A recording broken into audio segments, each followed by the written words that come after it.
Tie breaker যেন এক যন্ত্রণার কারণ হয়ে দাঁড়িয়েছে ব্রাজিলের জন্য। বিশ্বকাপ থেকে শুরু করে কোপা আমেরিকা কোনোখানেই সেলেসাওদের পিছু ছাড়ছে না এই টাই ব্রেকার।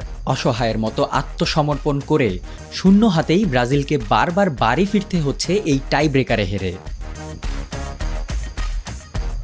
অন্যদিকে আর্জেন্টিনার সঙ্গে যৌথ সর্বোচ্চ ১৫ বারের কোপা আমেরিকা চ্যাম্পিয়ন উরুগুয়ে শেষ সেই ১৩ বছর আগে ৬৮ শিরোপা জয় স্বাদ নেয়। সেবার জেতার পথে কোয়ার্টার ফাইনালে টাই ব্রেকারে তারা হারায় আর্জেন্টিনাকে। আর এবার আর্জেন্টিনার চিরপ্রতিদ্বন্দ্বী ব্রাজিলকে সেই একই কোয়ার্টার ফাইনালে টাই ব্রেকারে হারায় মার্সেলো বিয়েলসার দল। সামনে এখন সুযোগ ২০১১ কোপা আমেরিকার পুনরাবৃত্তি করার। ২০১৯-এর আসরে শেষবারের মতো কোপা আমেরিকার চ্যাম্পিয়ন হয় ব্রাজিল। এরপর থেকে তাদের দুঃস্বপ্নের আরেক নাম হয়ে দাঁড়িয়েছে টাই ব্রেকার, যার শুরুটা ২০২২ কাতার বিশ্বকাপ দিয়ে। সেবার কোয়ার্টারে ক্রোয়েশিয়ার বিপক্ষে টাই ব্রেকারে হেরে বিদায় নেয় ব্রাজিল। আর এবার ২০২৪ কোপা আমেরিকার কোয়ার্টারে উরুগুয়ের বিপক্ষে টাই ব্রেকারে হেরে বিদায় নেয় সেলেসাওরা। কিন্তু ব্রাজিলের এই দুই বিদায়ে রয়েছে কিছু অদ্ভুত মিলও। বিশ্বকাপে ক্রোয়েশিয়ার বিপক্ষে টাই ব্রেকারে ৪-২ গোলে হারে তারা। অন্যদিকে কোপায় উরুগুয়ের বিপক্ষেও টাই ব্রেকারে হেরে যায় ৪-২ গোলে। আর এই দুই আলাদা আসরেই প্রথম পেনাল্টি মিস করে ব্রাজিল।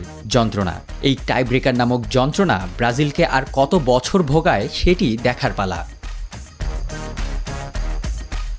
তবে ব্রাজিলকে হারিয়ে উরুগুয়ে শুধু সেমিতেই ওঠেনি, এক ভিন্ন প্রতিশোধ নিয়েছেন দলটির আর্জেন্টাইন কোচ মার্সেলো বিয়েলসা।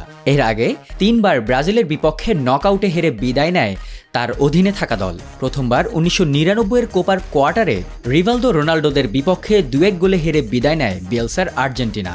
দ্বিতীয়বার ২০০৪ কোপা আমেরিকার ফাইনালে সেলেসাওদের বিপক্ষে টাই ব্রেকারে হেরে রানার আপ হয়ে খুশি থাকতে হয় তার অধীনে থাকা আর্জেন্টিনাকে। এরপর শেষবার ২০১০ ফিফা বিশ্বকাপের রাউন্ড অফ 16-এ ব্রাজিলের বিপক্ষে ৩-০ গোলে হেরে বাড়ি ফিরতে হয় বিয়েলসার চিলিকে। অবশেষে উরুগুয়ের হাত ধরে সেই ২৫ বছরের প্রতিশোধ নিলেন বিয়েলসা। সঙ্গে ১৩ বছর পর উরুগুয়েকেও কোনো টুর্নামেন্টের সেমিফাইনালে তুললেন এই আর্জেন্টাইন মাস্টারমাইন্ড।